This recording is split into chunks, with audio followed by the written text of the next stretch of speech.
So the CPC exam layout. Now, I say CPC because most of the people that come to these review classes are preparing for the CPC. Some are preparing for AHIMA's CCSP, the physician-based exam that they have. Others might be taking the CPC-H. Is anyone here taking the H? Planning on it? Not next weekend, okay. So for the H, everything you're going to learn here will help you with that exam. However, you need to supplement this, and I normally recommend getting the AAPC study guide for the reimbursement knowledge that you need on that board exam, okay?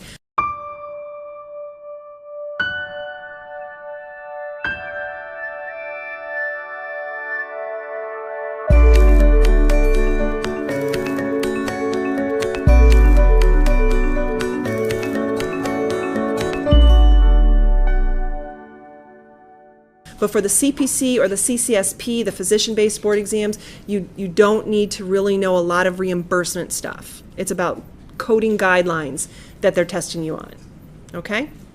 So I'm going to talk a little bit about the CPC exam. It's 150 questions. It is 5 hours and 40 minutes now. Now, over the years, I've been doing this since 1999. They've changed how much time you've had. They've changed where you had to get a 70% in 3 sections. But as of today, you need to get a 70% overall for all 150 questions, okay? They all count the same. So those long op reports with 4 and 5 codes to look up are worth as much as a quickie medical terminology question, okay? So I'm going to teach you some techniques, so keep that in mind. I'm a very visual person, so a lot of my teaching methods come from how I taught me. This is basically what I did to cram, unfortunately I'm a procrastinator, thanks for moving, for studying the board exam, okay, for the board exam. So, and what I found is a lot of coders really, they like that. The visual method, resonates with them. So picture in your mind a Scantron form. Everyone's done those bubble forms, right? And I retook the exam a couple years ago, and it's literally 5 columns of 30 questions each, which is kind of cool because it's a 5-hour and 40-minute exam. So now you can start to think of some strategies, timing, because that's really what a lot of this is about, time management, okay? So you've got 5 columns. So picture that, and picture ABCD, and your job is going to be to pick the best of the 4 possible answers. And I'm going to ask you that throughout the next 2 days. What's your job? To pick the best of the 4 possible answers. Don't overthink things. It's an exam. It's a multiple choice exam. It's not a real world. Here's a note, code it. All right, so keep that in mind. So 70% is what you need to pass. That means you can get 45 wrong and still pass. That's a lot. Honestly, give yourself a break, because what we do, a lot of coders are very type A, and we wanted really get that first one done and move on to the next one, and right? And it makes us feel better. But you don't want to do that. It's about time management. It's about quick, and getting those answers quickly. And if it's one that's really stumping you, just say to yourself, that's going to be one of my 45. Let it go. I have a 25% chance that I even got it right. Okay, and it's okay. And as everyone probably knows, you get 2 tries for the same fee.